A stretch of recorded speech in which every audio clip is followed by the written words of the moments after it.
Stay still! Hands on the wheel! My hands are visible. Why was I stopped? Documentation! Now! Reaching for a wallet in the jacket pocket. Exit the vehicle! Move now! I am a federal official. Out of the car! Proceed to the sidewalk! Derek Millhouse had been a patrol officer with the Bellwood City Police Department for 11 years when he made a decision on a Sunday night that would obliterate everything he'd built. It was March 17, 2024, at approximately 9:41 p.m. on Riverside Boulevard in Bellwood, Ohio, an affluent neighborhood where Millhouse had made a habit of pulling over vehicles he deemed suspicious. The black Dodge Charger with tinted windows caught his attention immediately. The driver was obeying every traffic law. No broken taillight, no swerving, no speeding. But that didn't matter to Officer Millhouse. He ran the plates, came back clean, and pulled the vehicle over anyway. What Officer Derek Millhouse didn't know was that the man behind the wheel was Deputy U.S. Marshal Terrence Hayes, a 15-year veteran of the United States Marshal Service, currently assigned to the Northern District of Ohio Fugitive Task Force. Marshal Hayes had just finished a 72-hour operation that resulted in the capture of 3 armed fugitives wanted for interstate robbery. He was driving home to see his wife and 2 daughters. What happened in the next 14 minutes would trigger a federal investigation, destroy a career, cost the city $4.2 million, and expose a pattern of racial profiling that had been ignored for years. Before we continue, where are you watching from? And honestly, if you saw a police officer escalating a situation for no reason, racially profiling someone right in front of you, would you record it? Would you speak up? Because what you're about to see will test everything you believe about accountability and justice. If this is your first time here, please hit that subscribe button.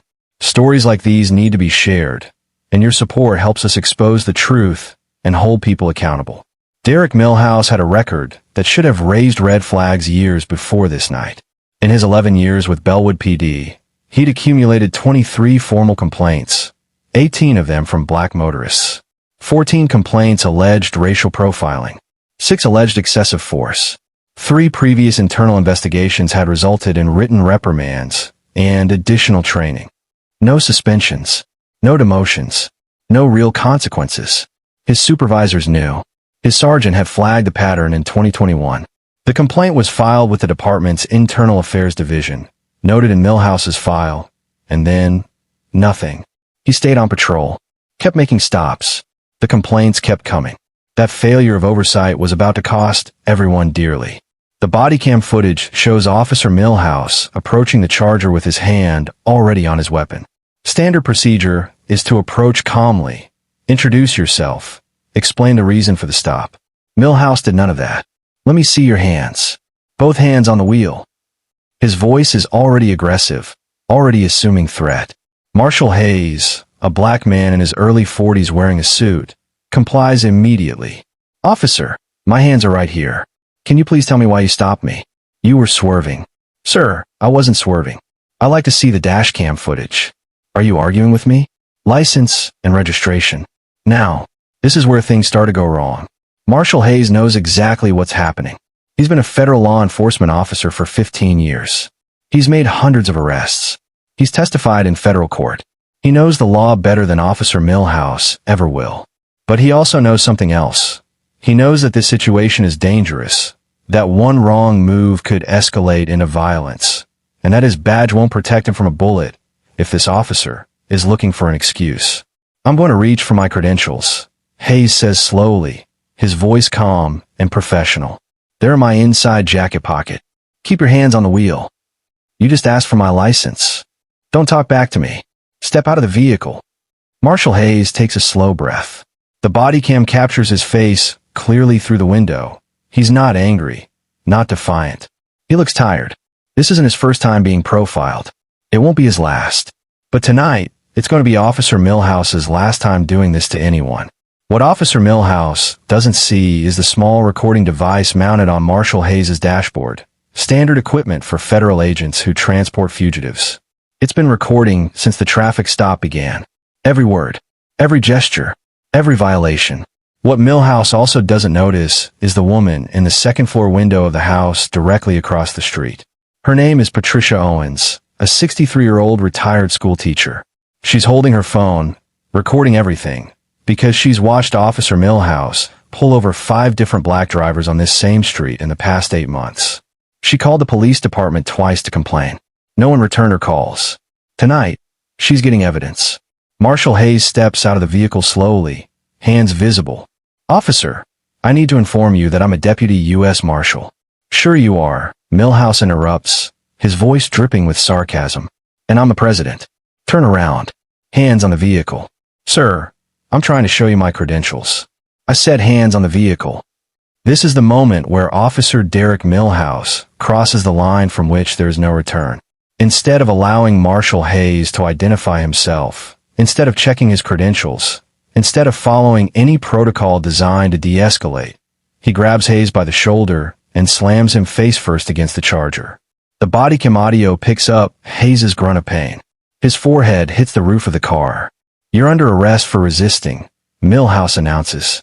"I'm not resisting," Hayes says, his voice still controlled but strained. "I'm a federal law enforcement officer. My badge is in my jacket. My credentials are in my wallet. I'm asking you to verify my identity before this goes any further." "Yeah? You got a warrant? You selling drugs? What else you got in that fancy car?" Marshal Hayes closes his eyes. The body cam captures this moment perfectly. The moment a federal officer realizes that this city cop is about to destroy his own life, and there's nothing Hayes can do to stop it. "Officer, please listen to me very carefully. I am Deputy U.S. Marshal Terrence Hayes, badge number 4-7-7-2, assigned to the Northern District of Ohio. I am authorized to carry a concealed weapon. I have my service weapon in a holster on my right hip. I'm going to tell you this now, so there are no surprises. I need you to let me show you my credentials." Milhouse yanks Hayes' jacket open. He sees the holstered Glock 22. And instead of asking questions, instead of verifying anything, he rips the weapon from the holster and yells, "Gun!" He's got a gun. From her window, Patricia Owens gasps. Her phone is still recording. "It's my service weapon." Hayes shouts, "I'm a federal marshal." But Milhouse isn't listening. He's calling for backup, reporting an armed suspect, claiming Hayes reached for the gun. None of it is true. Every word is captured on 3 different cameras. Within 4 minutes, 2 more Bellwood PD units arrive. Officers Ryan Kowalski and Jennifer Mendez step out of their vehicles and immediately sense something is wrong. "Derek, what's going on?" Officer Mendez asks. "Armed suspect, resisting arrest." Milhouse pants. He has Marshal Hayes in handcuffs now, sitting on the curb. Hayes looks up at the arriving officers. "I'm Deputy U.S. Marshal Terrence Hayes. My credentials are in my wallet. Please verify my identity before this becomes a federal incident." Officer Mendez and Officer Kowalski exchange glances. They've worked with federal agents before. They know what a U.S. Marshal is. They also know Derek Milhouse. "Derek," Kowalski says carefully, "did you check his ID?" "He's lying," Milhouse snaps. "Running some scam." "Check his ID." Mendez's voice is firm now. Milhouse, annoyed, pulls out Hayes' wallet. He opens it. The body cam footage captures the exact moment Derek Milhouse's face goes pale. The U.S. Marshal's service badge gleams under the streetlight. The credentials are unmistakable. Officer Mendez leans over to look. "Oh my God, Derek. What did you do?" What Derek Milhouse did was assault a federal law enforcement officer. He filed a false report. He violated civil rights. He committed battery. And he did all of it on camera, with witnesses, in a jurisdiction that falls under federal oversight for a consent decree from a previous civil rights lawsuit. And now that mistake is about to cost him everything. Type accountability in the comments if you think Officer Milhouse should face the full consequences of his actions. Because what you're about to see isn't just a bad cop getting caught. It's a complete unraveling of a career, a department, and a system that protected this behavior for over a decade. The footage you're about to see destroyed not just Derek Milhouse's career, but exposed a network of supervisors who ignore complaints, a union that protected bad officers, and a city government that chose to settle lawsuits quietly instead of fixing the problem. Hit that like button if you believe that justice should apply to everyone, even police officers who think they're above the law. As Officer Kowalski removes the handcuffs from Marshal Hayes and begins stammering an apology, Derek Milhouse stands frozen, still holding the federal credentials in his shaking hands. Marshal Hayes stands up slowly, rubbing his wrists. He looks at Milhouse with an expression that isn't anger. It's something worse. It's disappointment. It's the look of a law enforcement officer who just watched a colleague reveal himself to be everything the public fears. You need to call your union representative, Hayes says quietly. And you should probably call a lawyer. Because what happens next is out of my hands. Milhouse finally finds his voice. Look, I made a mistake. We can fix this. You assaulted a federal officer. You filed a false report. You violated my civil rights. You did all of it on camera. Hayes gestures to the dash cam, the body cam, and the window where Patricia Owens is still recording. There is no fixing this. At 10:02 p.m., 21 minutes after the initial stop, Marshal Hayes makes a phone call. Not to a lawyer. Not to the media. He calls his direct supervisor, the Chief Deputy U.S. Marshal for the Northern District of Ohio. At 10:47 p.m., 2 FBI agents arrive at the scene to take statements as part of a federal civil rights investigation. At 11:15 p.m., Derek Milhouse is placed on administrative leave. By 6 a.m. the next morning, the story is on the local news. By noon, it's national. By the end of the week, it's international. But the footage that Patricia Owens captured, the footage that showed everything, that wouldn't be released until the criminal trial. And what that footage revealed would expose something even darker than one bad cop having a bad night. To understand how Derek Milhouse destroyed his career in 14 minutes, you have to understand the 11 years that led up to that moment. Because this wasn't a good cop having a bad night. This was a pattern, a documented, complained about, ignored pattern that the Bellwood Police Department knew about and chose to do nothing about. Let's start with the numbers. Between January 2013 and March 2024, Officer Derek Milhouse made 1,847 traffic stops. That's detailed in the department's own records, which would later be subpoenaed by federal investigators. Of those 1,847 stops, 1,291, nearly 70%, involved black drivers. Here's the problem. Bellwood, Ohio's population, is only 18% black. The statistical analysis, conducted later by the Department of Justice Civil Rights Division, would conclude that the probability of this disparity occurring by chance was less than 0.0001%. In plain language, Derek Milhouse was deliberately targeting black drivers. But it gets worse.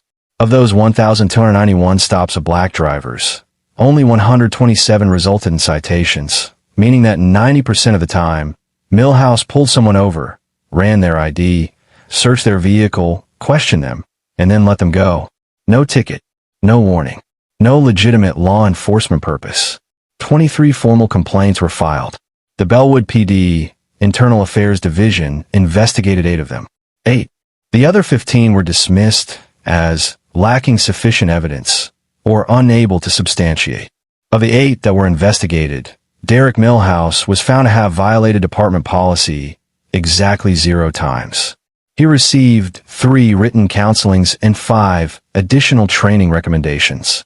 No suspension, no demotion, no loss of pay.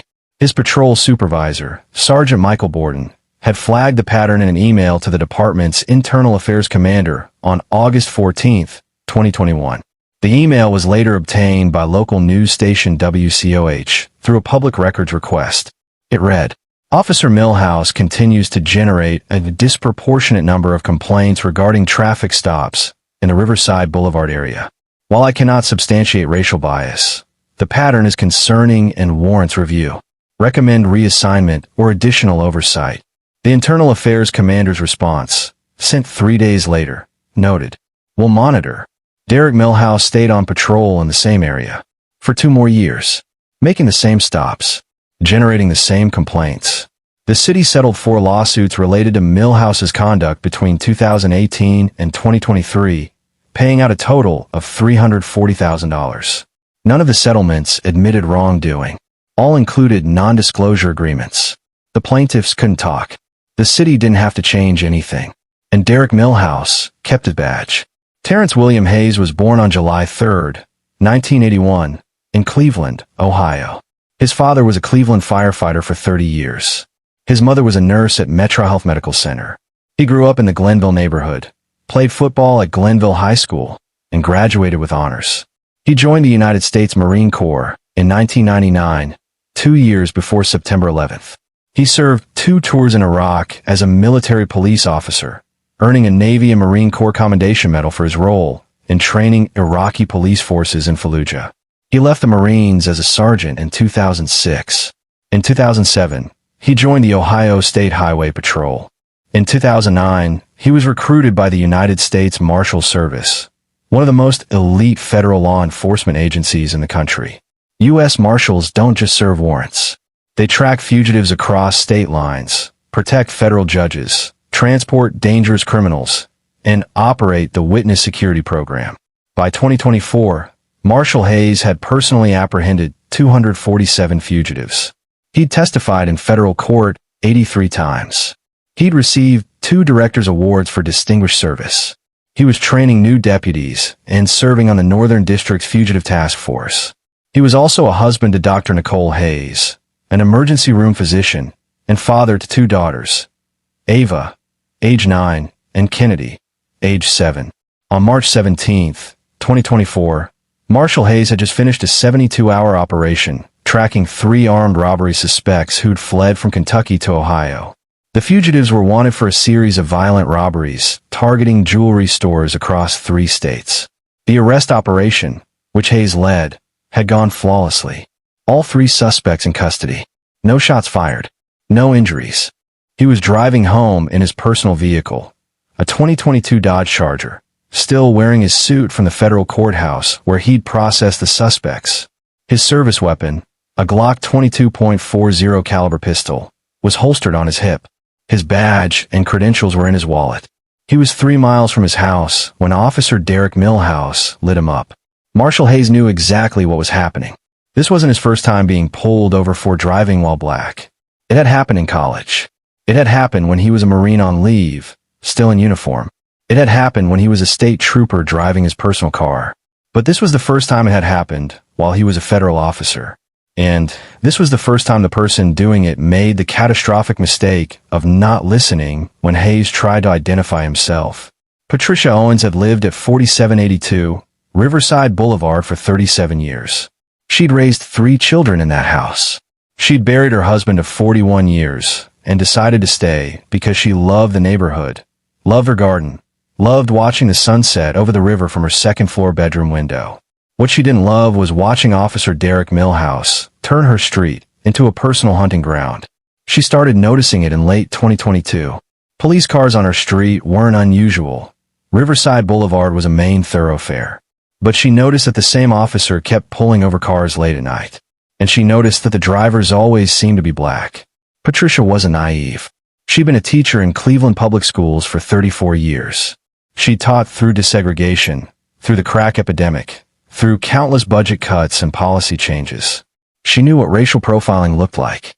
In January 2023, she called the Bellwood Police Department to file a complaint. She gave her name, her address, and a detailed description of what she'd witnessed. Officer Millhouse pulling over a young black woman, questioning her for 20 minutes, searching her car, and then letting her go without a ticket. No one called her back. She called again in June 2023, after watching Millhouse pull over a black man in a BMW, order him out of the car at gunpoint, handcuff him on the curb, and then release him 30 minutes later with no citation. This time someone did call back. A sergeant who explained that officers have discretion in traffic enforcement and that complaints against officers require specific evidence of policy violations. What I saw was harassment, Patricia told him. I understand your concern, ma'am, but without video evidence or witnesses, there's not much we can do. So Patricia Owens decided to become the witness with video evidence. She bought a good phone specifically for recording, a Samsung Galaxy with a high-quality camera and night mode. She kept it on her nightstand. And when she saw Officer Millhouse's patrol car prowling her street, she watched. By March 17, 2024, she had recorded portions of 7 different traffic stops.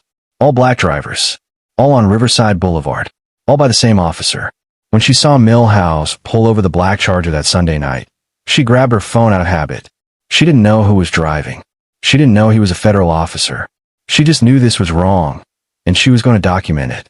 Her footage, 18 minutes and 42 seconds recorded from her bedroom window, would become Exhibit C in the federal civil rights case. And what it showed was worse than anyone expected. Special Agent Lauren Vega had been with the FBI's Cleveland field office for 9 years, assigned to the Civil Rights Division for the last 4. She specialized in cases involving law enforcement misconduct, excessive force, false arrest, deprivation of rights under color of law. She got the call at 10:23 p.m. on March 17 from the U.S. Marshal Service headquarters in Arlington, Virginia.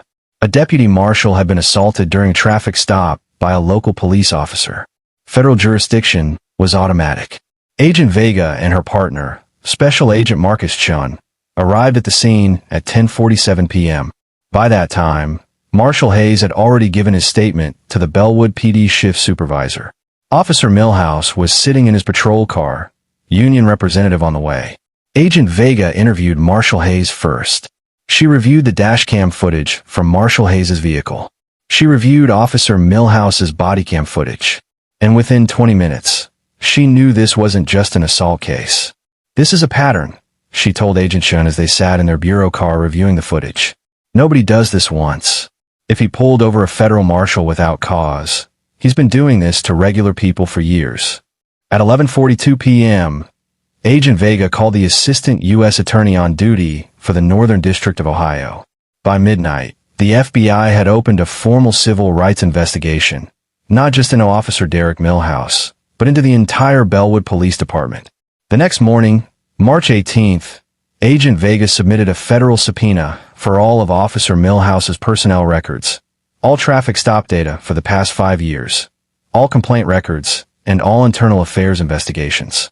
The Bellwood Police Department had 15 days to comply. What they turned over would expose a cover-up that went all the way to the chief's office. At 6:14 a.m. on March 18th, WCOH News, the local Cleveland NBC affiliate, ran the first story. The headline: Bellwood officer placed on leave after traffic stop involving federal marshal. The story was 30 seconds long. It identified neither Officer Milhouse nor Marshal Hayes by name. It contained no footage. It said an incident was under investigation. By 9 a.m., local civil rights attorney Benjamin Cross had issued a press release identifying Officer Derek Milhouse by name and citing his complaint history.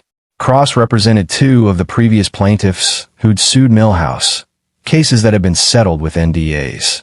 But Cross himself wasn't bound by those agreements, and he'd been waiting for years for Milhouse to make a mistake big enough to go public. Officer Milhouse has a documented history of racial profiling, Cross told reporters at a hastily arranged press conference. The fact that he assaulted a U.S. Marshal is shocking, but what's more shocking is that he was allowed to continue this pattern of harassment for over a decade while his department looked the other way. By 11:30 a.m., CNN picked up the story. By 2 p.m., it was on MSNBC, Fox News, and every major news website in the country. The headline that went viral: White cop assaults Black U.S. Marshal during traffic stop, FBI investigating. By 6 p.m., hashtag BellwoodPD was trending on Twitter with over 400,000 tweets. Videos of Marshal Hayes, in his uniform, receiving awards, training other deputies, circulated alongside the basic facts of the stop. The narrative was simple and devastating. A decorated federal officer, a Marine Corps veteran, a father of 2, profiled and assaulted while driving home from work. Bellwood Mayor Robert Tillman held a press conference at 7 p.m., calling the incident troubling and promising a thorough investigation. He refused to take questions.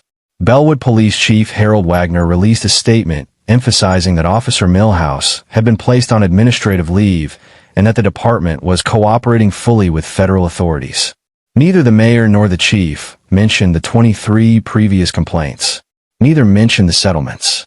Neither mentioned the warnings from Sergeant Borden. They didn't have to.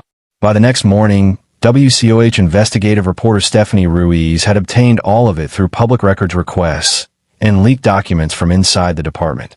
Her report, which aired on March 19th at 6 p.m., was devastating. She had the complaint numbers. She had the settlement amounts. She had Sergeant Borden's email. She had interviews with 3 people who'd been pulled over by Milhouse and released without citation. All black, all willing to go on camera now that they knew they weren't alone. One of them was David Richardson, a 34-year-old high school teacher who'd been pulled over by Milhouse in October 2023 while driving home from parent-teacher conference. He told me my car matched the description of a vehicle involved in a drug transaction. Richardson said on camera, his voice shaking with anger. I drive a Toyota Camry. It's the most common car in America.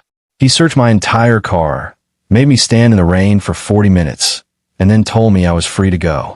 No apology, no ticket, nothing. And when I tried to file a complaint, I was told there was insufficient evidence of wrongdoing. Another was Grace Kimball, a 67-year-old retired postal worker who'd been stopped by Millhouse in March 2022. He asked me if the car I was driving was stolen. She said, her voice quiet but firm. I told him it was my car, that I'd owned it for 6 years. He didn't believe me. He made me sit on the curb while he ran my information 3 times. 3 times. I have grandchildren older than some of the officers in that department, and he treated me like a criminal. I filed a complaint and never heard back. The report ended with Stephanie Ruiz standing outside Bellwood Police Headquarters, looking directly into the camera.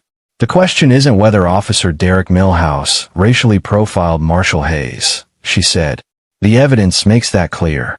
The question is, how many people did he do this to before someone with a badge and a camera finally caught him? And why did the Bellwood Police Department allow it to continue? The report was viewed 2.3 million times in the first 24 hours. Derek Millhouse watched the news coverage from his living room, his union attorney sitting next to him, telling him not to talk to anyone, not to post anything on social media, not to make any statements. This will blow over, the attorney said. It always does. We'll negotiate a settlement. You'll be back on patrol in 6 months. But Millhouse wasn't stupid. He'd seen the footage. He'd seen the federal agents. He'd seen the way Officers Mendez and Kowalski looked at him after they uncuffed Marshal Hayes. Not like colleagues, but like witnesses at a crime scene. He knew this was different. His wife, Jennifer, sat on the couch across from him, arms folded, face unreadable. They'd been married for 14 years. She'd stood by him through the complaints, through the lawsuits, through the arguments with his supervisors. She believed him every time he said the complaints were unfounded, that people were lying, that he was just doing his job. But she'd also watched the body cam footage. It had leaked online within 48 hours, against department policy, but impossible to contain. She'd watched her husband ignore a federal officer's attempts to identify himself. She'd watched him slam Marshal Hayes against the car. She'd watched him lie on the radio about Hayes reaching for a gun. Tell me the truth, she said quietly. How many times have you done this? Millhouse didn't answer. Derek, how many? I was doing my job. How many people have you pulled over who didn't do anything wrong? How many? The silence stretched out. Because that man on the video, that federal marshal, he has daughters. Did you know that? I looked him up. He has 2 little girls. And you slammed him against a car and put him in handcuffs for no reason. You humiliated him. You could have gotten him killed. I didn't know he was a marshal. That shouldn't matter. Jennifer was on her feet now, voice cracking.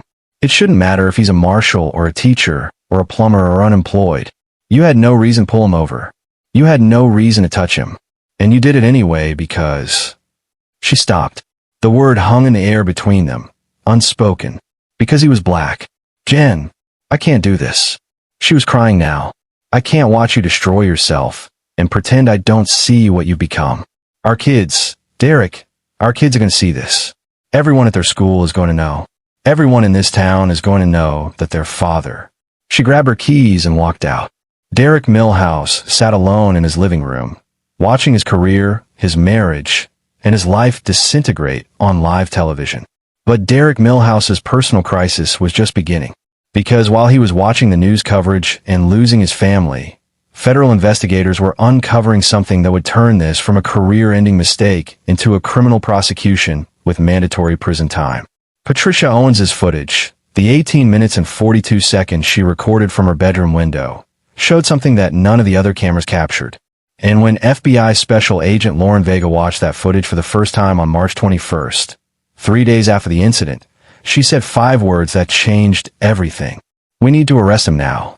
On the morning of March 21st, FBI Special Agent Lauren Vega received an email that would transform the investigation from a civil rights case into a federal criminal prosecution. The email was from Patricia Owens, the retired schoolteacher who'd witnessed the traffic stop from her bedroom window. Attached was the full video file from her phone, 18 minutes and 42 seconds of footage, shot from an elevated angle with a clear view of the entire scene. Agent Vega had already reviewed the dashcam footage from Marshal Hayes's vehicle and Officer Millhouse's bodycam footage. She thought she'd seen everything. She was wrong. Patricia's footage showed something that happened before Officer Millhouse turned on his bodycam. Something that revealed this wasn't just a traffic stop gone wrong. It was premeditated harassment. The timestamp on Patricia's video started at 9:39 p.m., 2 minutes before Officer Millhouse initiated the traffic stop. The footage shows Officer Millhouse's patrol car parked on a side street off Riverside Boulevard, a position that gave him a clear view of traffic but kept him partially hidden. His headlights are off. He's waiting. 3 cars pass. All white drivers. Millhouse doesn't move. A silver Honda Accord drives by. A young black woman is visible through the window. Millhouse pulls forward slightly, as if preparing to follow, but then stops. The Honda turns into a driveway 2 blocks up. Resident.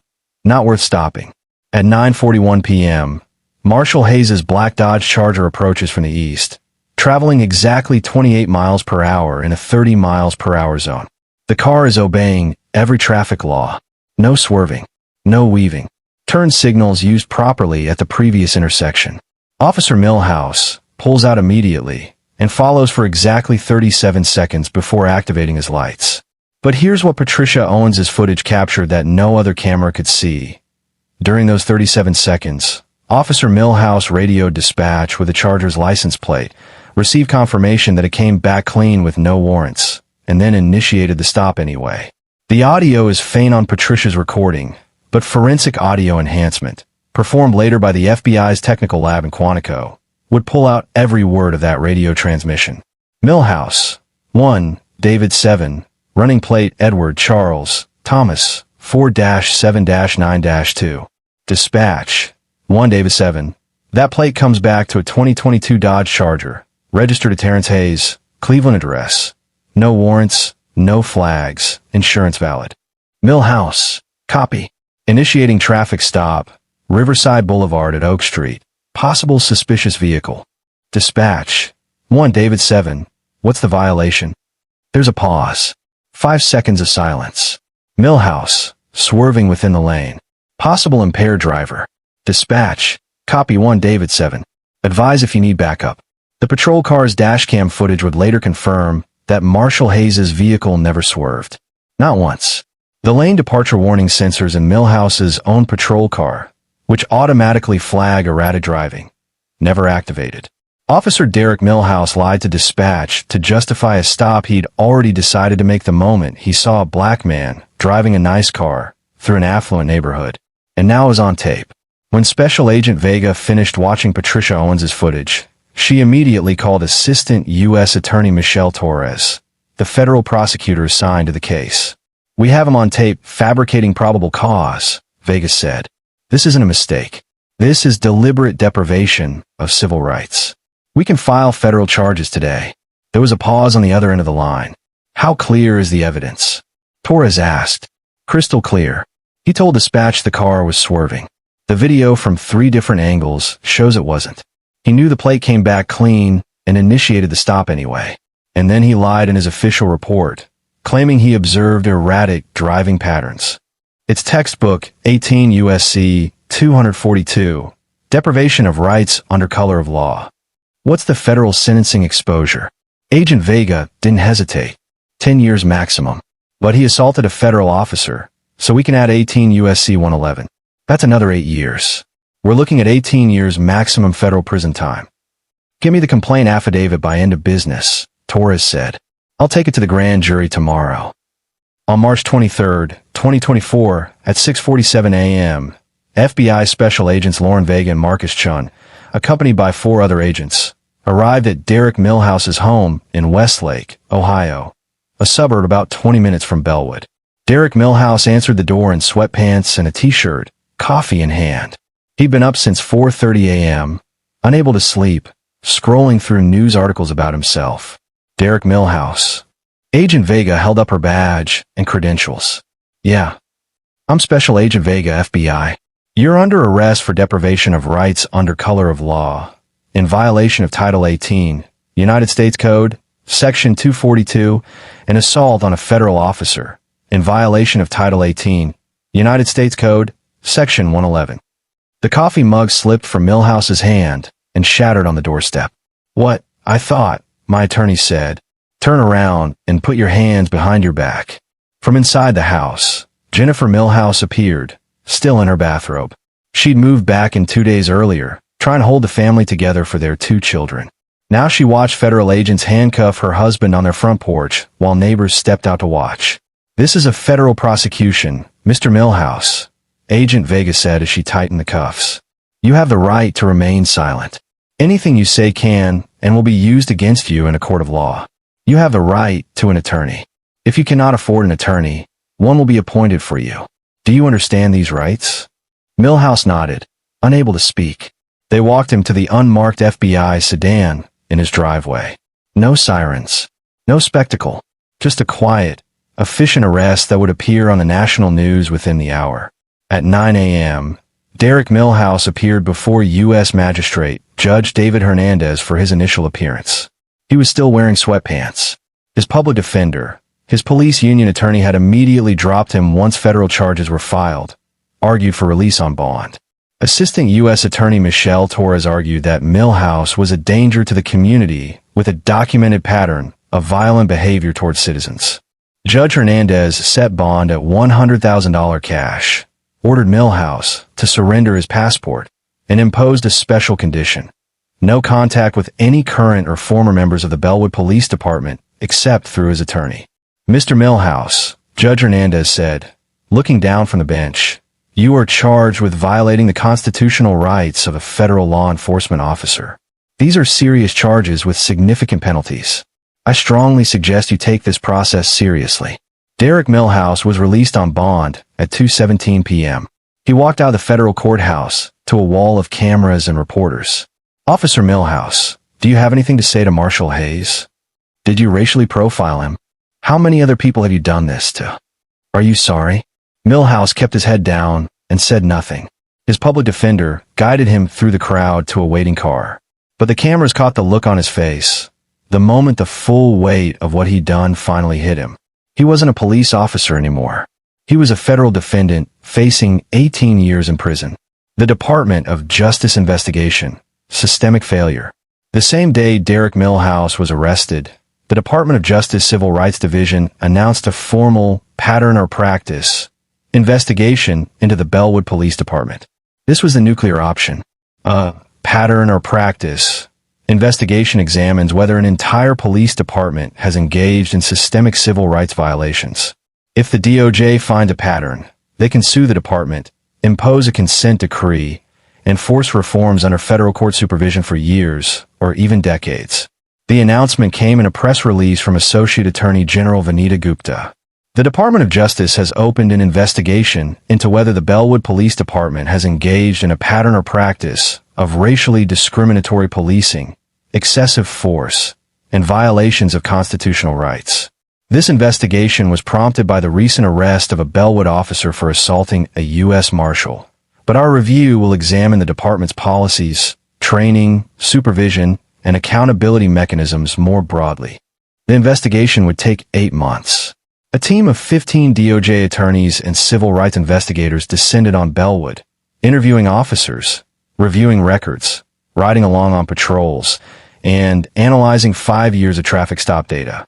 What they found was worse than anyone expected. The final report, released in November 2024, was 142 pages long.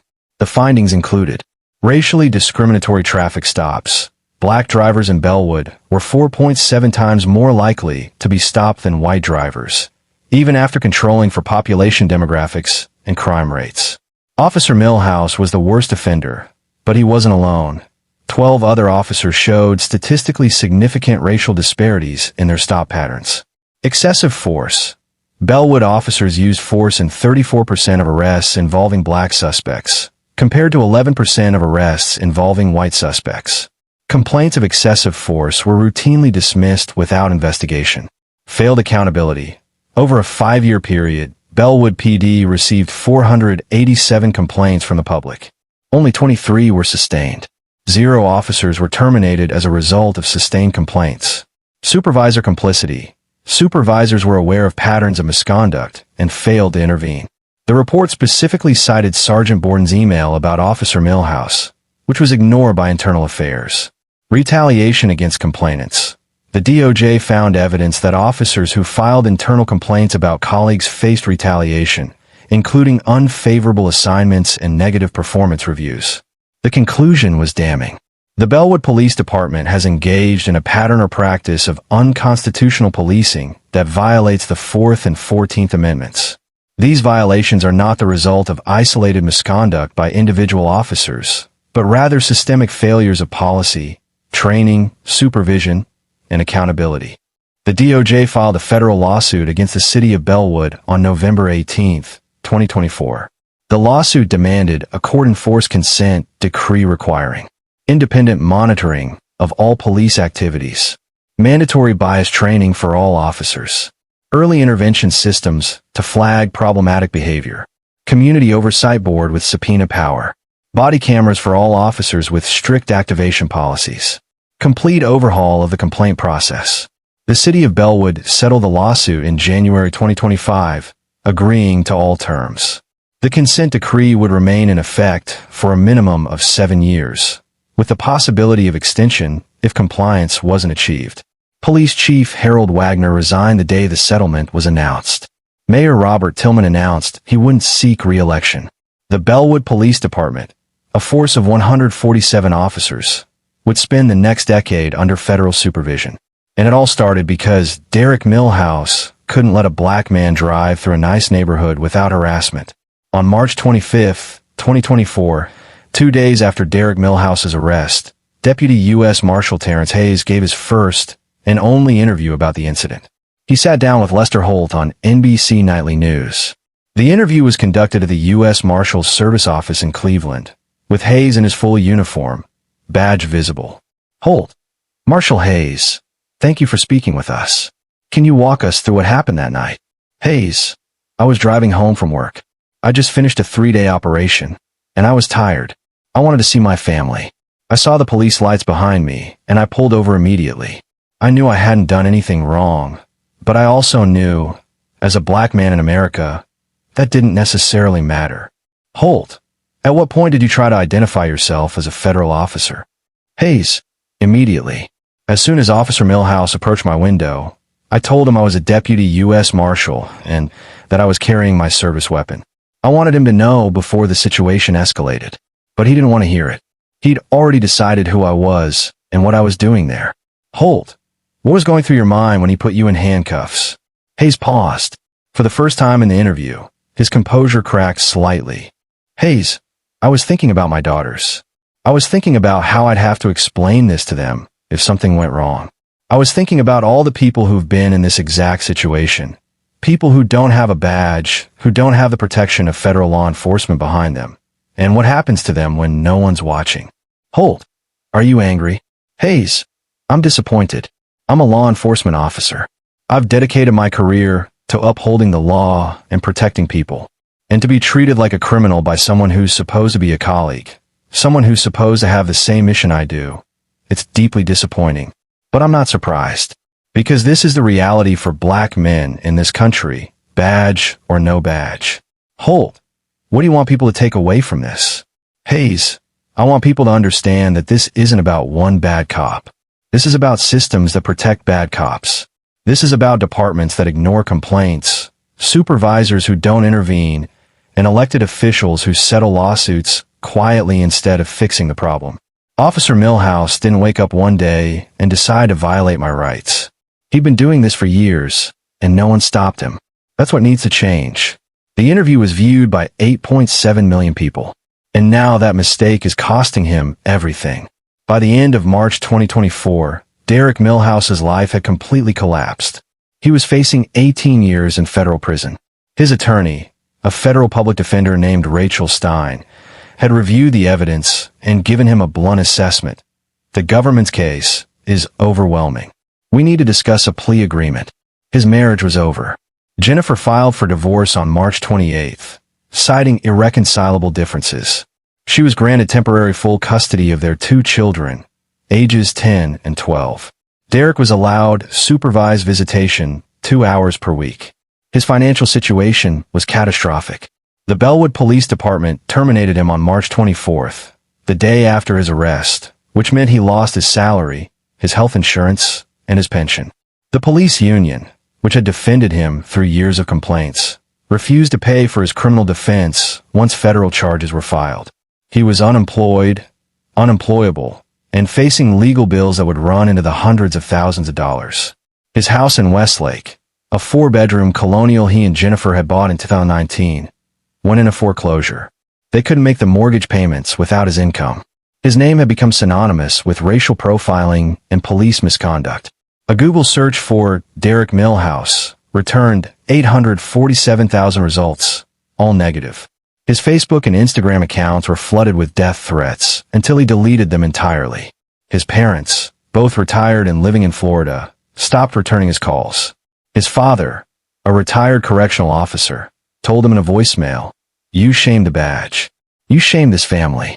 I have nothing to say to you." Derek Millhouse sat alone in a rented studio apartment in a low-income section of Cleveland, watching his life burn down on every news channel, and understood for the first time what true consequences felt like. But the consequences weren't over yet. Because on April 2nd, 2024, Marshal Terrence Hayes filed a federal civil lawsuit against Derek Millhouse and the city of Bellwood, seeking compensatory and punitive damages for civil rights violations, assault and battery, intentional infliction of emotional distress, and loss of dignity. The lawsuit demanded $8 million in damages. And based on the evidence, every attorney who reviewed the case said the same thing. He's going to win. The plea negotiation, no way out. On April 15th, 2024, Derek Millhouse sat in a windowless conference room at the federal courthouse in Cleveland, staring at a document that would determine the rest of his life. Across the table sat Assistant U.S. Attorney Michelle Torres and FBI Special Agent Lauren Vega. Next to Millhouse was his federal public defender, Rachel Stein, a woman who'd been practicing criminal defense for 19 years and had seen hundreds of defendants in exactly this position. "Let's go through this one more time," Torres said, sliding the plea agreement across the table. "The government is offering a plea to 1 count of deprivation of rights under color of law, 18 U.S.C. 242, and 1 count of assault on a federal officer, 18 U.S.C. 111. We're recommending a sentence of 6 years in federal prison, followed by 3 years of supervised release." 6 years. Derek Millhouse felt the number like a physical blow.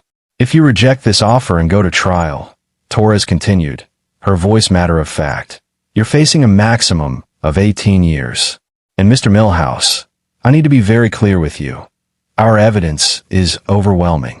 We have dash cam footage, body cam footage, witness testimony, radio transmissions, and your own written report that contradicts the video evidence. A jury will convict you in less than 2 hours." Rachel Stein leaned forward. "Derek, I've reviewed every piece of evidence. Ms. Torres is not exaggerating. You lied about probable cause. You assaulted a federal officer. You filed a false report. All of it is on camera. We have no viable defense. What about the other cops?" Millhouse's voice was hoarse. "What about the supervisors who ignored the complaints? What about the chief who kept me on the street? Why am I the only one being charged?" Agent Vega answered, "Because you're the one who put hands on a federal officer. You're the one who fabricated probable cause on tape. The department's failures are being addressed through the DOJ civil investigation and consent decree. But you, personally, committed federal crimes. That's why you're here. This isn't fair." "Fair?" Torres's voice hardened. "You pulled over an innocent man because of the color of his skin. You slammed him against a car. You handcuffed him. You humiliated him. You violated his constitutional rights. And the evidence shows you've been doing it for years. So let's not talk about fair, Mr. Millhouse." The room fell silent. "You have 72 hours to accept this plea," Torres said, standing. "If you reject it, we go to trial. And I promise you, I will seek the maximum sentence of 18 years. Your choice." She left the room. Agent Vega followed. Derek Millhouse looked at his attorney. "What do I do?" Rachel Stein closed the file in front of her. "You take the plea." 6 years is a gift compared to what a jury would give you. Federal sentencing guidelines for what you did, with your history of complaints, would put you at 12 to 15 years minimum. 6 years means you could be out in 5 with good behavior. You'd be 51 years old. You'd still have a life. A life. Milhouse laughed bitterly. I'll be a convicted felon. An ex-cop in federal prison. Do you know what happens to cops in prison? Yes, Stein said quietly. I do. Which is why we'll request protective custody. You'll be separated from the general population. It won't be easy, but you'll survive. The alternative is taking this to trial, losing, and spending the next 18 years behind bars. Those are your options. Derek Milhouse signed the plea agreement on April 18, 2024. His sentencing hearing was scheduled for July 22, 2024. While Derek Milhouse was negotiating his guilty plea, something remarkable was happening in Bellwood and the surrounding communities. People who'd been pulled over by Milhouse, people who'd filed complaints that went nowhere, people who'd been told there was insufficient evidence, people who'd been made to feel like they were crazy for suggesting racial profiling, were finally speaking out. And there were dozens of them. On April 20th, 2024, local activist organization, Bellwood Coalition for Justice, organized a community forum at the Riverside Community Center. More than 300 people attended. Local news covered it live. The forum was moderated by Reverend Dr. James Mitchell of First Baptist Church, who'd been advocating for police accountability in Bellwood for over a decade. For years, we've been told that complaints against Officer Milhouse were unfounded, Dr. Mitchell said from the podium. We were told we didn't have evidence. We were told we were exaggerating. Tonight, we're going to hear from people who know the truth. People who were there. One by one, they came to the microphone. David Richardson, the high school teacher who'd been stopped in October 2023, spoke first. Officer Milhouse pulled me over and told me my car matched a description of a vehicle involved in drug activity.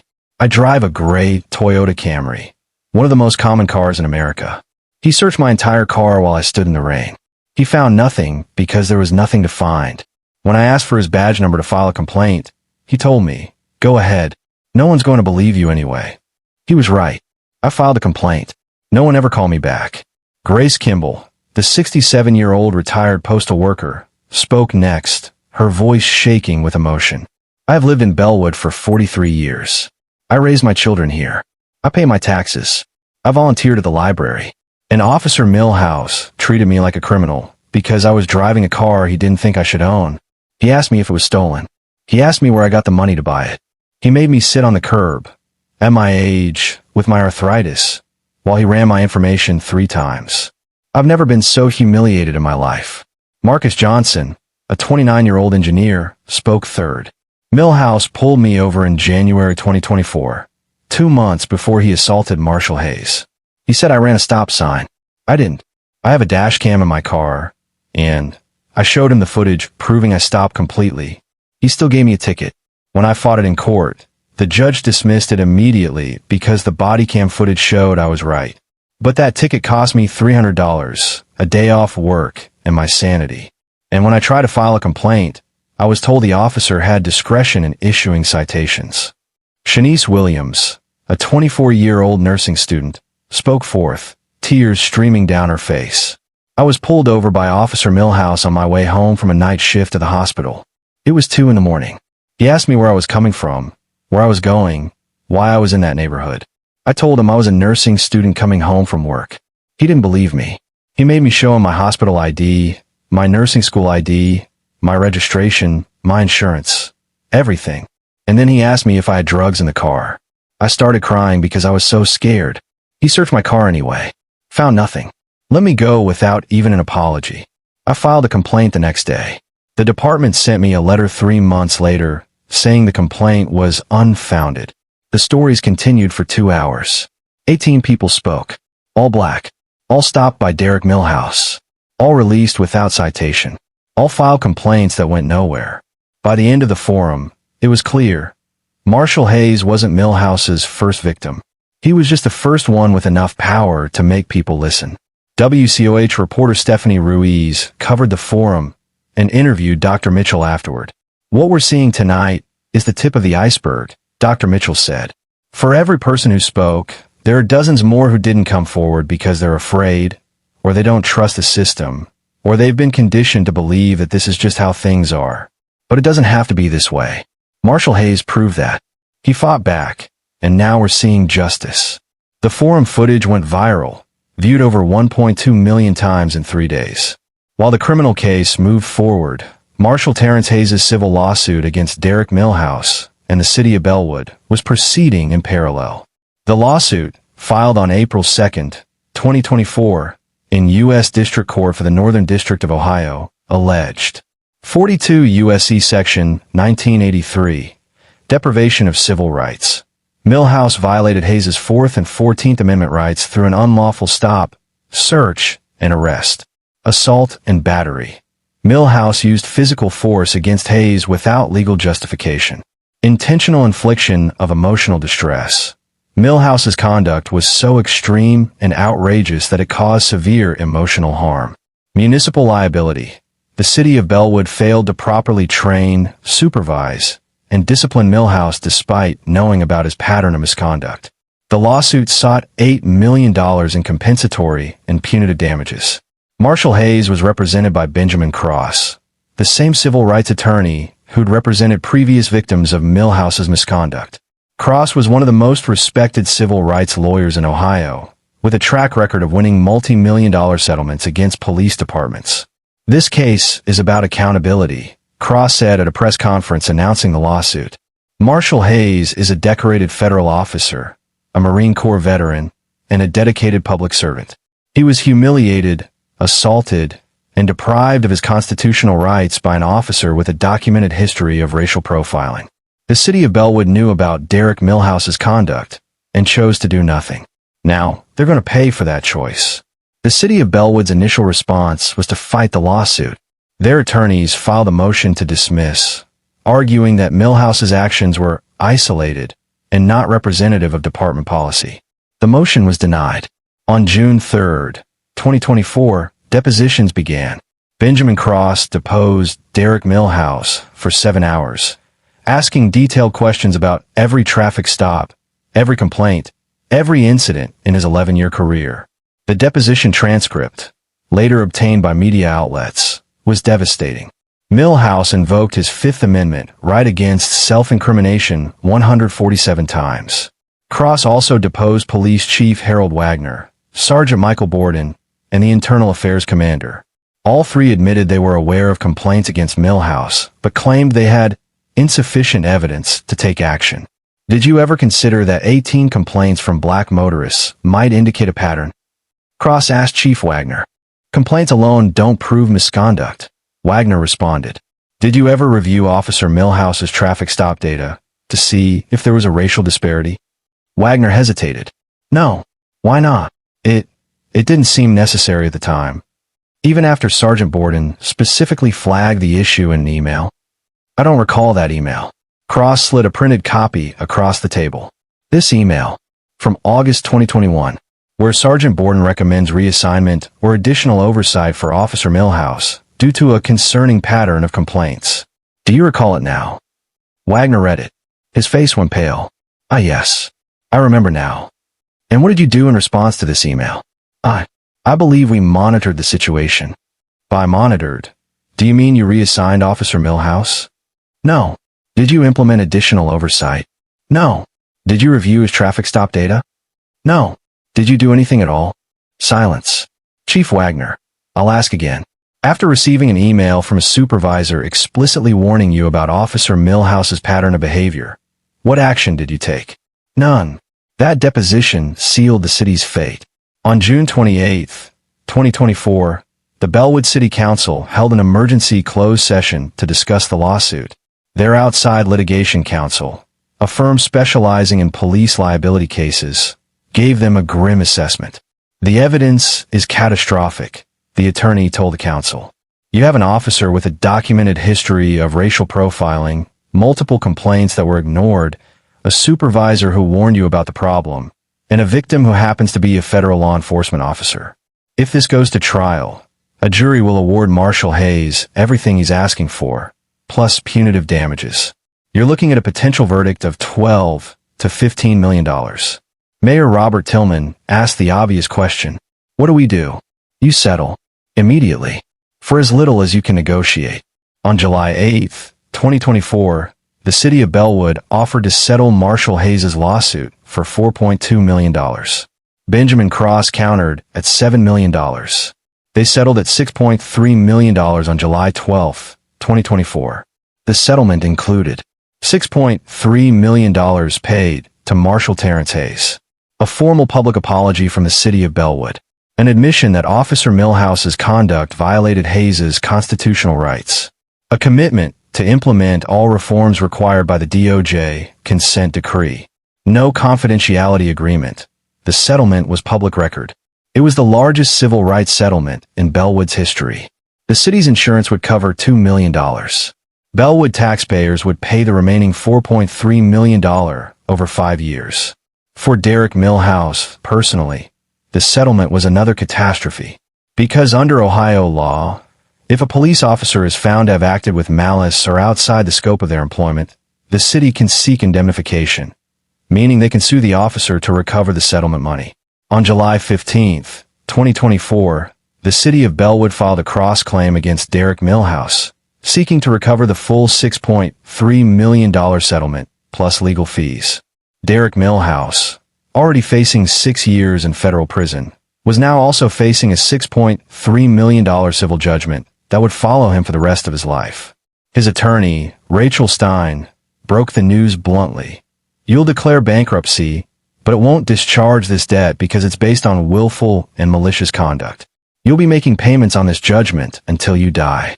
The exposure of Derek Millhouse's conduct had a cascading effect throughout the Bellwood Police Department and the wider law enforcement community.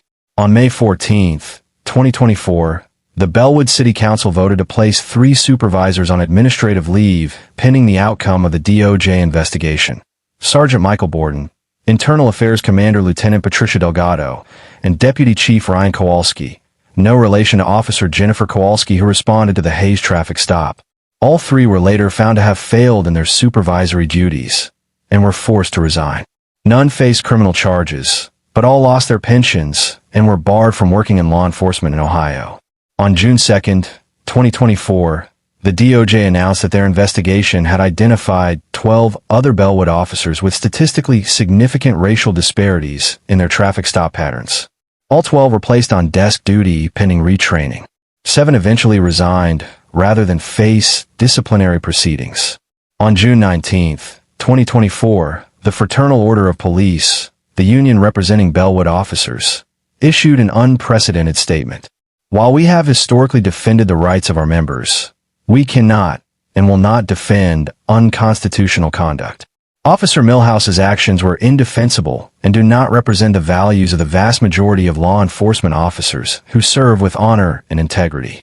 We support the reforms being implemented under the DOJ consent decree and are committed to rebuilding trust with the community.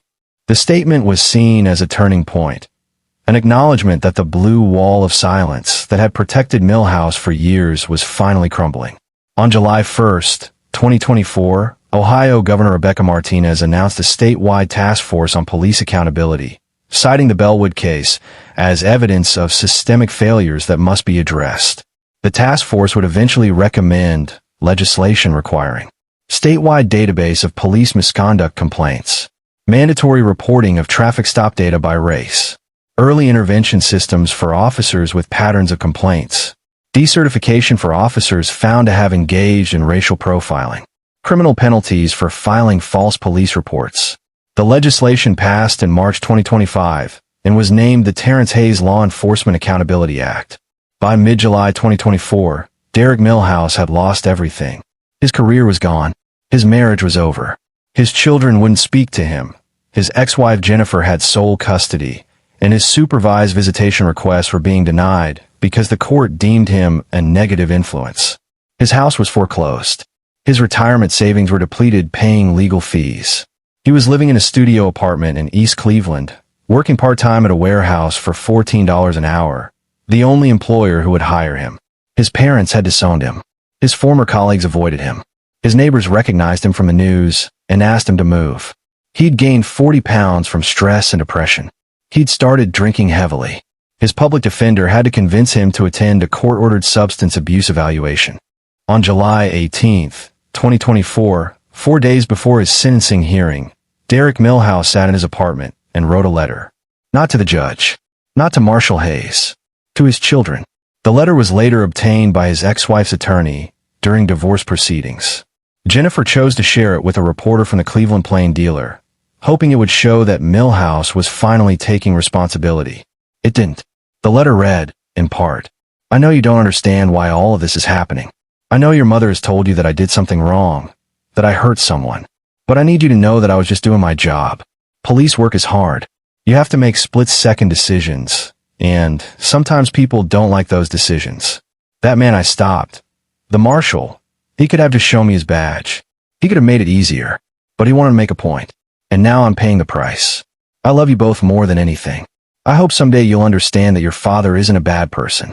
I just made mistakes, and the world doesn't forgive mistakes anymore." When Jennifer read the letter, she called Benjamin Cross, Marshal Hayes' attorney, and asked if she could make a statement before Derek's sentencing hearing. Cross said yes.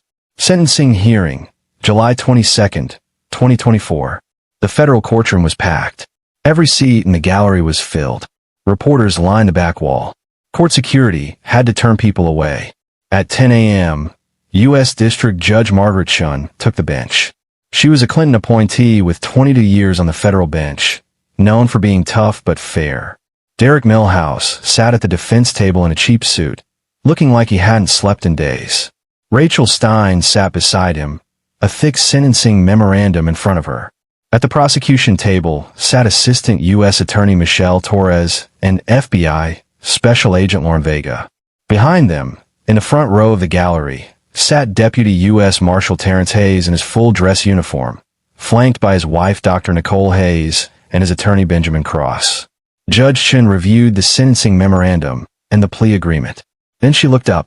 "This is a sentencing hearing pursuant to a plea agreement in which the defendant, Derek Milhouse, has pleaded guilty to deprivation of rights under color of law and assault on a federal officer. Before I impose sentence, I'll hear from the government, the defense, and the victim. Ms. Torres." AUSA Torres stood. "Your Honor, the government recommends a sentence of 6 years imprisonment as outlined in the plea agreement. The defendant's conduct was egregious and represents a betrayal of the public trust. He racially profiled a decorated federal officer, assaulted him, and then lied in official reports to cover up his misconduct. This was not an isolated incident. It was part of a pattern spanning years. A significant sentence is necessary to reflect the seriousness of the offense and to deter other law enforcement officers from similar conduct." Judge Chin nodded. "Ms. Stein, on behalf of the defendant." Rachel Stein stood. She prepared a 20-page sentencing memorandum arguing for a reduced sentence, citing Milhouse's lack of prior criminal history, his family circumstances, and his acceptance of responsibility. But standing in that courtroom, looking at Marshal Hayes in uniform, she knew none of it mattered. "Your Honor, Mr. Milhouse has pleaded guilty and accepted responsibility for his actions. He's lost his career, his marriage, his home, and his reputation. He's facing financial ruin through the civil judgment. He asks the court for mercy and for an opportunity to rebuild his life after serving his sentence." Judge Chin looked at Derek Milhouse. "Mr. Milhouse, do you wish to address the court?" Milhouse stood slowly. His hands were shaking. "Your Honor, I want to say that I'm sorry. I made mistakes. I let my judgment get clouded. I never meant to hurt anyone. I was just trying to do my job. I hope Marshal Hayes can forgive me, and I hope my children will someday understand." He sat down. The apology rang hollow in the silent courtroom. Judge Chun turned to the victim impact section. "Marshal Hayes, you have the right to make a statement. Would you like to address the court?" Marshal Terrence Hayes stood. He walked to the podium, and for the first time since the incident, he spoke directly to Derek Milhouse. "Mr. Milhouse, you pull me over because I'm black. That's the truth, and we both know it. You saw a black man in a nice car in a wealthy neighborhood, and you decided I didn't belong there. You didn't care that I was obeying every traffic law. You didn't care that my plates came back clean. You didn't care about the law at all. You cared about your biases, your assumptions, and your power. When I tried to identify myself, you didn't listen. When I told you I was a federal officer, You mocked me. When I complied with every instruction, you still put your hands on me. And then you lied about it. But here's what you don't understand, Mr. Milhouse. I'm not the real victim here. I'm a federal officer with resources, with support, with the power to fight back. The real victims are the dozens of people you did this to who didn't have my advantages. The teacher who was too afraid to fight back. The grandmother you humiliated. The nursing student you traumatized. Those are the people you should be apologizing to. You say you were doing your job. Your job was to serve and protect. Instead, you harassed and violated. You didn't make a mistake, Mr. Milhouse. You made choices, over and over again, for 11 years. And now you're facing the consequences of those choices. I don't forgive you. I don't hate you. But I want you to understand something. What you did to me didn't just hurt me. It hurt my wife, who had to explain to our daughters why their father was handcuffed on the side of the road. It hurt my colleagues, who have to work twice as hard to rebuild trust with communities because of officers like you. It hurt every black person in this country who's afraid of a routine traffic stop because they don't know if the officer pulling them over sees them as a human being or a threat. I hope you spend the next 6 years thinking about that. Marshal Hayes sat down. The courtroom was completely silent. Judge Chin took a breath. Thank you, Marshal Hayes. Mr. Milhouse, please stand. Derek Milhouse stood, his legs barely supporting him. Mr. Milhouse, you violated the constitutional rights of a citizen and a fellow law enforcement officer. You used your position of authority to target, harass, and assault someone based on the color of their skin. You then lied in official reports to cover up your misconduct. This conduct is reprehensible and cannot be tolerated in a society governed by the rule of law. I've reviewed the sentencing guidelines, the parties' memoranda, and the victim impact statement. While I'm bound by the terms of the plea agreement, I want to be clear that, in my view, 6 years is a lenient sentence given the gravity of your conduct. It is the judgment of this court that you be committed to the custody of the Federal Bureau of Prisons for a term of 72 months, 6 years, followed by 3 years of supervised release. You will report to the designated facility on September 15th, 2024. Do you understand? Yes, Your Honor, Milhouse whispered. This court is adjourned. The gavel fell. Derek Milhouse walked out of the courtroom a free man for the next 54 days. He would spend the next 6 years in federal prison, and the $6.3 million civil judgment would follow him for the rest of his life. On a gray Tuesday morning, Derek Milhouse reported to FCI Elkton, a low-security federal correctional institution in Lisbon, Ohio, about 90 minutes from Cleveland. He arrived alone. Jennifer didn't come. His parents didn't come. His former colleagues didn't come. He walked through the gates carrying a single bag with the few approved items he was allowed. Basic toiletries, a few photographs of his children, and a Bible he hadn't opened in years. The intake process took 4 hours. Fingerprints, photographs, medical screening, assignment to a housing unit. He was issued a prison uniform, a bedroll, and an inmate number, 24867-060. Derek Milhouse no longer existed. He was now inmate 24867-060, scheduled for release on September 15th, 2030. Because he was a former police officer, he was immediately placed in protective custody, a separate housing unit for inmates at risk in general population. Protective custody meant 23 hours a day in a cell, 1 hour for recreation, minimal contact with other inmates. It meant 6 years of isolation, monotony, and regret. His cellmate was a former DEA agent serving 8 years for evidence tampering. The two men didn't speak much. What was there to say? Derek's lawyer had told him he could be eligible for early release after serving 85% of his sentence, about 5 years, if he maintained good behavior and participated in prison programs. 5 years minimum. He would be 50 years old when he got out. No law enforcement career. A felony record. Unemployable in any job requiring trust or authority. $6.3 million in debt that would never go away. On his first night in federal prison, Derek Milhouse lay on a thin mattress in a concrete cell and understood that his life, as he'd known it, was over. Marshal Hayes moving forward. While Derek Milhouse began his prison sentence, Deputy U.S. Marshal Terrence Hayes was trying to move forward with his life. The $6.3 million settlement provided financial security for his family. He and Nicole used a portion of it to establish the Hayes Foundation for Police Accountability, a nonprofit organization dedicated to supporting victims of police misconduct and advocating for law enforcement reform. The foundation funded legal representation for people who couldn't afford attorneys, provided training on civil rights for community organizations, and worked with police departments willing to implement accountability measures. Marshal Hayes also became a sought-after speaker. He addressed police academies, community groups, civil rights organizations, and congressional committees. His message was always the same. Accountability isn't anti-police. Accountability protects good officers and removes bad ones. When we hold law enforcement to high standards, we make communities safer and we make officers safer. What happened to me shouldn't happen to anyone, badge or no badge. In November 2024, Marshal Hayes was invited to the White House to meet with President Biden and Attorney General Merrick Garland. The meeting was part of a broader initiative on police reform and civil rights enforcement. The president thanked Hayes for his service and his advocacy. "You could have stayed quiet," President Biden said. "You could have let this go. But you didn't. You stood up. And because you did, real change is happening. That takes courage." Marshal Hayes returned to active duty with the U.S. Marshal Service in May 2024, just 2 months after the incident.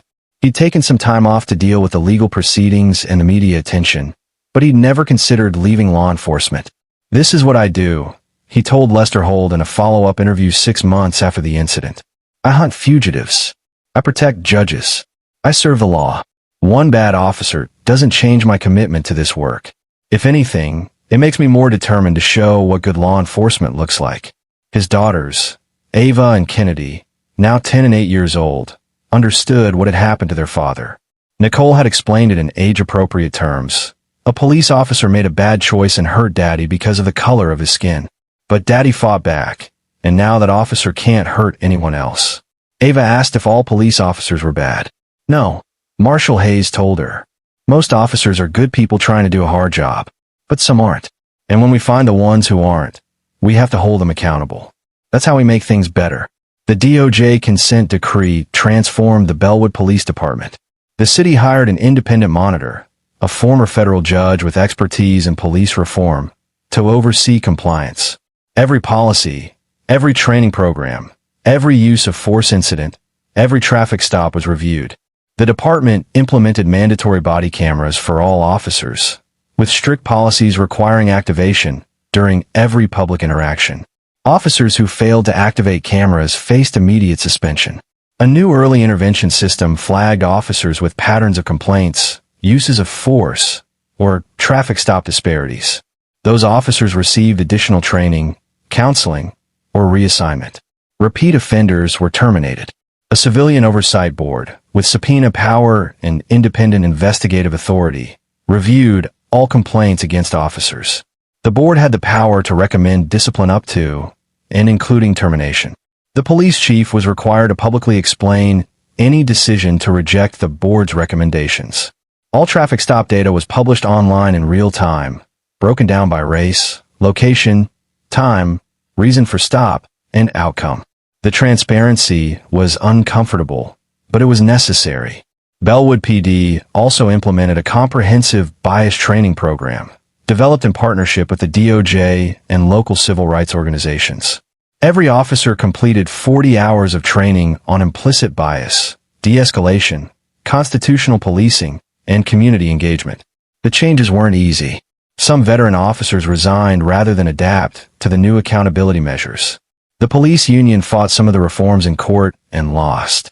But slowly, the culture began to change. Officer Jennifer Mendez, who'd been one of the responding officers the night Marshal Hayes was stopped, became a vocal advocate for reform within the department. "I've been a cop for 12 years, she said at a community forum in October 2024. "I love this job, but I can't do this job if the community doesn't trust us. And they shouldn't trust us until we prove we've changed." The consent decree is hard. The oversight is uncomfortable. But it's necessary. We broke that trust. Now we have to earn it back. By the end of 2025, complaint rates in Bellwood had dropped by 62%. Use of force incidents had dropped by 47%. And traffic stop data showed that racial disparities, while not eliminated, had decreased significantly. It would take years, maybe decades, for Bellwood PD to fully repair its relationship with the community. But the work had begun. One of the most profound impacts of the Derek Millhouse case was the way it empowered his previous victims to speak out. David Richardson, the high school teacher, became an advocate for police accountability in schools. He developed a curriculum teaching students about their constitutional rights during police encounters. The program was adopted by Cleveland Public Schools and eventually expanded statewide. Grace Kimball, the retired postal worker, joined the Bellwood Civilian Oversight Board. At 70 years old, she became one of the most effective voices for reform, bringing the perspective of someone who'd lived through decades of discriminatory policing. "I'm not anti-police," she said at her first board meeting. "My nephew is a police officer in Columbus. Good officers have nothing to fear from accountability. But bad officers need to know that the community is watching, and we won't stay silent anymore." Shanice Williams, the nursing student who'd been stopped on her way home from a hospital shift, filed a civil lawsuit against Officer Derek Millhouse and the city of Bellwood in August 2024. Her case settled for $175,000 in March 2025. She used the money to finish nursing school and became an emergency room nurse at Metro Health Medical Center, the same hospital where Marshal Hayes' mother had worked for 30 years. Patricia Owens, the retired teacher whose phone footage had been crucial evidence, was honored by the Bellwood Coalition for Justice with a Community Service Award. "I did what anyone should do," she said at the ceremony. "I saw something wrong, and I documented it. If more people did that, if more people refused to look away, we'd have a lot less injustice in this world." Her example inspired others. Within 6 months of the Millhouse case, sales of dash cams and personal recording devices in the Cleveland area increased by 340%. People were taking police accountability into their own hands. Derek Millhouse, 5 years later. In September 2029, Derek Millhouse was granted early release after serving 85% of his sentence. 5 years and 1 month. He walked out of FCI Elkton at age 50, a convicted felon with $6.3 million in civil judgment debt, no job prospects, and no family waiting for him. Jennifer had remarried in 2027. A high school principal she'd met through mutual friends.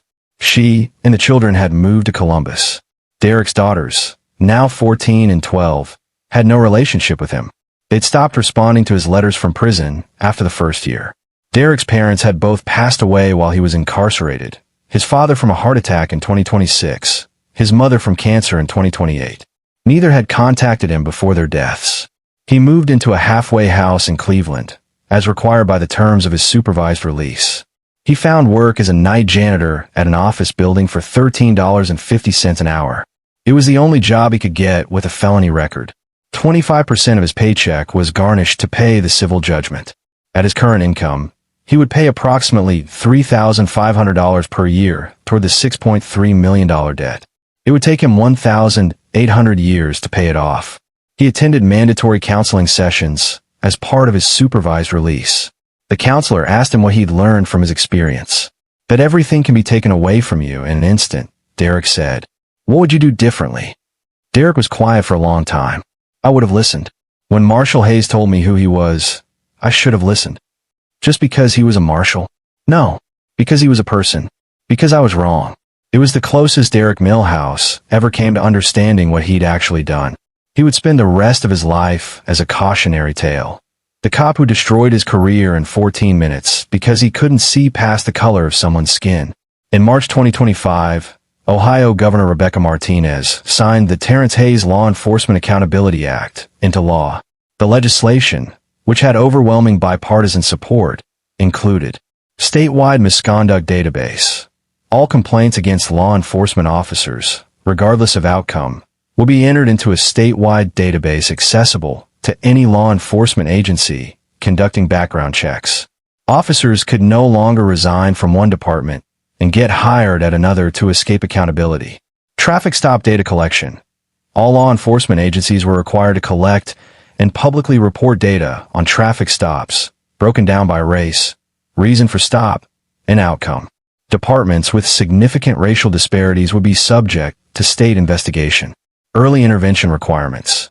Departments were required to implement early intervention systems to identify officers with patterns of complaints or problematic behavior. Decertification for racial profiling. The Ohio Peace Officer Training Commission was given the authority to decertify officers found to have engaged in racial profiling. Criminal penalties for false reports. Law enforcement officers who filed false reports would face mandatory criminal penalties, including possible felony charges. The law was a model for other states. Within 2 years, 12 other states had passed similar legislation. At the signing ceremony, Governor Martinez invited Marshal Terrence Hayes to stand beside her. This law exists because of Marshal Hayes's courage, the governor said. He could have stayed silent. He could have let it go. But he demanded accountability. And because he did, thousands of people across this state will have better protections. That's heroism. Marshal Hayes shook her hand and addressed the small crowd gathered for the signing. This law won't end racial profiling, he said. It won't solve everything. But it's a step. It's accountability. And accountability is how we build trust. That's all any of us can ask for. That when something goes wrong, there are consequences. That's what justice looks like. By March 2027, 3 years after the traffic stop that changed everything, the impact of the Derek Millhouse case could be measured in concrete terms. One officer sentenced to 6 years in federal prison. $6.3 million settlement paid to Marshal Hayes. For supervisors forced to resign. 7 additional officers resigned rather than face accountability measures. 1 police chief resigned. 1 mayor chose not to seek re-election. 1 DOJ consent decree imposed on Bellwood PD for a minimum of 7 years. 12 states passed police accountability legislation modeled on the Terrence Hayes law. 487 complaints reviewed as part of the DOJ investigation. 62% reduction in complaints against Bellwood PD after reforms. 47% reduction in use of force incidents. $4.3 million paid by Bellwood taxpayers for the settlement. Hundreds of victims finally had their voices heard. But numbers don't tell the full story. The real impact was in the conversations happening in police departments across the country. Conversations about bias, about accountability, about what it means to serve and protect. The real impact was in the community members who now carried recording devices and knew their rights. The real impact was in the police chiefs who looked at the Millhouse case and thought, that could be my department if I don't address these issues now. The real impact was in the federal agents, state troopers, and local officers who saw one of their own held accountable and thought, good, that's how it should be. Deputy U.S. Marshal Terrence Hayes continues to serve with the United States Marshal Service. He was promoted to Supervisory Deputy U.S. Marshal in 2026 and now oversees fugitive operations in the Northern District of Ohio. He continues his advocacy work through the Hayes Foundation and has trained over 5,000 law enforcement officers on constitutional policing and civil rights. His daughters, Ava and Kennedy, are thriving. He and Nicole recently celebrated their 20th wedding anniversary.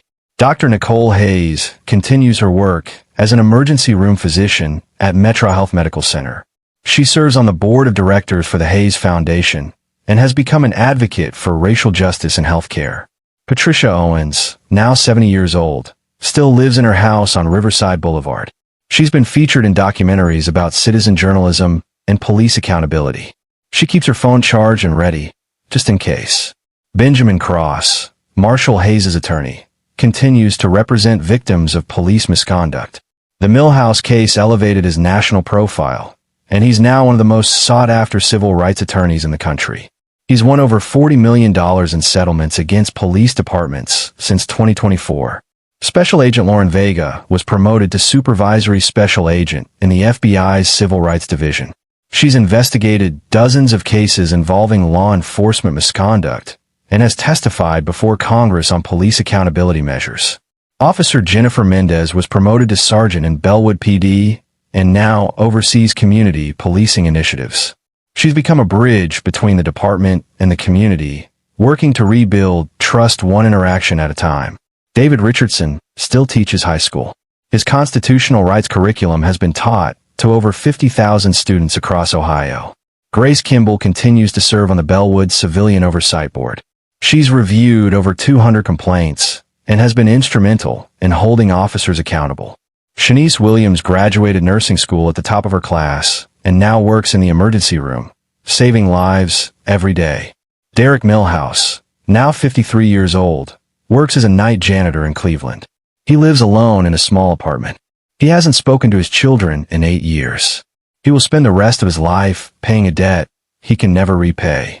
On March 17, 2029, 5 years to the day after the traffic stop, Marshal Terrence Hayes posted a message on the Hayes Foundation website. 5 years ago today, I was pulled over while driving home from work. I was profiled, humiliated, and assaulted because of the color of my skin. It was one of the worst experiences of my life. But something good came from it. Because I had the resources and the platform to fight back, we exposed a system that had been failing people for years. We held a bad officer accountable. We forced the department to change. We created laws that protect others. I think about all the people who experienced what I experienced, but didn't have the power to fight back. I think about them every day. This work is for them. If you see injustice, speak up. If you witness abuse, record it. If you have power, use it to protect those who don't. That's how we change systems. One act of courage at a time. Stay vigilant. Stay engaged. And never accept that this is just how things are. Because they don't have to be. The post was shared over 100,000 times. Thank you for watching until the end. Make sure you are subscribed for more stories where justice actually wins and accountability matters. How does this make you feel?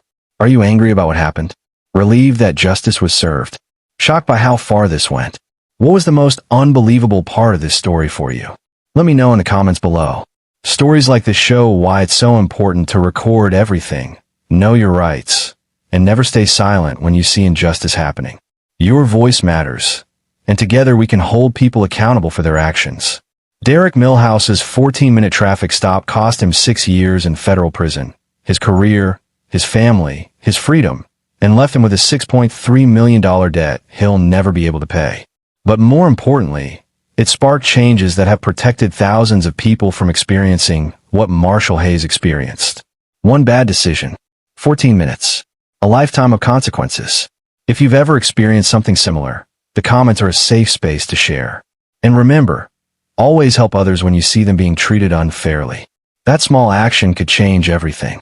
Type justice in the comments if you believe that what happened to Derek Millhouse was fair and necessary. Type accountability if you think more police departments need this level of oversight. And type reform if you believe systemic change is the only way forward. This is why accountability matters. This is why we can't stay silent. This is why your voice, your camera, your willingness to stand up for what's right can change the world. Thank you for being here. Thank you for caring. And thank you for demanding that justice applies to everyone. See you in the next story.